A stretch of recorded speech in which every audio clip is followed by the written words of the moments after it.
जनाब, बड़े अजीब व गरीब किस्म के वाक़यात यहाँ पर होना शुरू हो गए हैं। अब आप इस एक रिपोर्ट के मुताबिक थाना तरनोल की पुलिस टीम जो है FIA एंटी करप्शन सर्कल के हाथों गिरफ़्तार हो चुकी है। क्यों गिरफ़्तार हुई है? क्योंकि इस्लामाबाद में थाना तरनोल में 3 पुलिस के अहदेदारान और एक प्राइवेट अहदेदार के साथ मिलकर किसी एक मुलजिम को इन्होंने गिरफ़्तार किया था, जिसको 2 दिन तक उन्होंने बग़ैर एंट्री किए हुए, यानी अपने रजिस्टर में एंट्री किए हुए बग़ैर उसको 2 दिन तक थाने में बंद रखा और उस पर जुल्म ढाते रहे, उसको मारपीट करते रहे बग़ैर एंट्री किए हुए।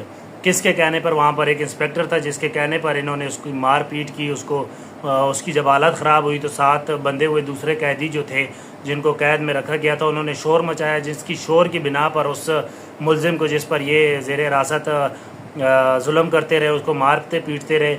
तो उसकी हालत ख़राब होने के बाद दूसरे कैदी जो है उनके शोर करने के बाद उसको अस्पताल मुंतकिल किया गया, जहाँ पर अस्पताल मुंतकिल करने के बाद वो जो है ज़ख्मियों की ताब ना लाते हुए अपने जान की बाजी हार बैठे और उनकी डेथ हो गई वहाँ पे।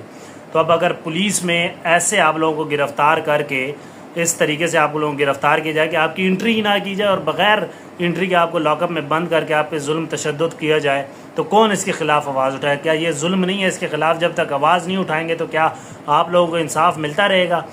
ये अच्छी बात है कि FIA की टीम आई, उन्होंने इन तीनों जो पुलिस के अहदेदारान है, उसके साथ एक प्राइवेट अहदेदार भी था जिसको गिरफ़्तार करके वो ले गए हैं। तो ये सारा किसके कहने पे हुआ? जो SHO इंस्पेक्टर है शुएब मोहम्मद, बताया शुएब महमूद के नाम से SHO है, उसके नाम यानी उसके कहने पर ये सारा कुछ किया गया। और शुएब मोहम्मद को अभी तक गिरफ़्तार नहीं किया गया। क्यों नहीं किया गया? अब ये तो बाद में पता चलेगा कि या तो कोई बहुत बाअसर अफराद होगा SHO साहब जो है, या फिर कोई डील बीच में की होगी जिसकी वजह से उसको फ़िलहाल अभी तक गिरफ़्तार तो नहीं किया गया। लेकिन उनके कहने पर एक यानी अब बंदे को गिरफ़्तार किया गया। भाई, उसको अगर आपने गिरफ़्तार किया तो उसकी एंट्री कर ले। एंट्री किए बगैर उसको मारपीट शुरू कर दिया है।